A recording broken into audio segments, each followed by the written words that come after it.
மாமா love you சொல்லி பார்க்கணுமா வேண்டாமா? வேணும் மாமா. 41 வருஷத்துக்கு முன்னாடியே பண்ணி 41வது வருஷத்துல நம்ம அதை பண்றோம் மாமா. ப்ளீஸ் மாமா.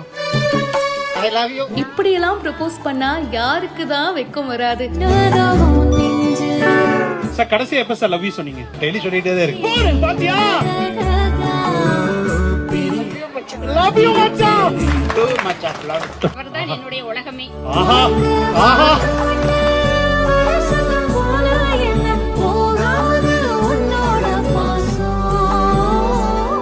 கூப்பிடுங்க. Love you.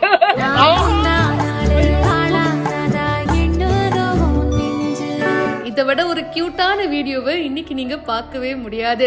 இப்போ இருக்கிற யங் கப்புள்லாம் வந்து பாத்தீங்கன்னா லவ் யூ சொல்றது, அதுக்கப்புறம் ப்ரப்போஸ் பண்றது, இதெல்லாம் நம்ம பார்த்துருப்போம். ஆனா நம்மளோட அம்மா அப்பா வயசுல இருக்கிறவங்க அவங்க ப்ரப்போஸ் பண்ணும்போது அது எப்படி இருக்கும் அப்படின்ற ஒரு கியூரியாசிட்டி நம்மள பல பேருக்கு இருக்கும்.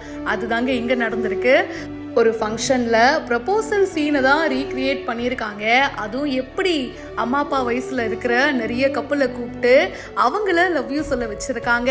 ஒவ்வொருத்தரும் வெக்கப்பட்டுட்டு தன்னோட ஒய்ஃப் கிட்ட லவ் யூ அப்படின்னு சொல்லி ப்ரப்போஸ் பண்ணுறாங்க. அது பார்க்குறதுக்கு அவ்வளோ க்யூட்டாக இருக்குது. எப்போவுமே அதிகமாக கோவப்படுவாங்க, ஆனால் சாப்பாடு நல்லா போடுவாங்க அப்படின்னு சொல்லும்போது அட அட நம்மளோட அப்பா அம்மாவை பார்க்குற மாதிரியே இருக்குல்ல. நம்ம பல பேரோட வீட்டில் அப்படி தானங்க நடக்கும். என்னதான் கோவம் இருந்தாலும் சாப்பாடு விஷயத்துல அம்மாக்கள் வந்து அடிச்சுக்கவே முடியாது. அன்பு அப்படியே வாரி கொட்டுவாங்க. கியூட்டா இவரு ப்ரப்போஸ் பண்ணியிருக்காரு.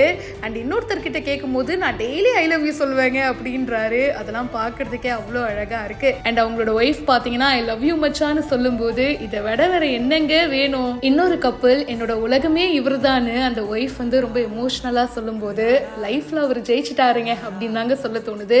இந்த வீடியோவை போட்டோ டுடே அஃபிஷியல் அப்படின்றவங்க ஷேர் பண்ணியிருக்காங்க. இதை பத்தி உங்களுடைய கருத்துக்களை போஸ்ட் பண்ணுங்க. மேலும் பல இன்ட்ரெஸ்டிங்கான விஷயங்களுக்கு இப்பவே ஃபாலோ பண்ணுங்க.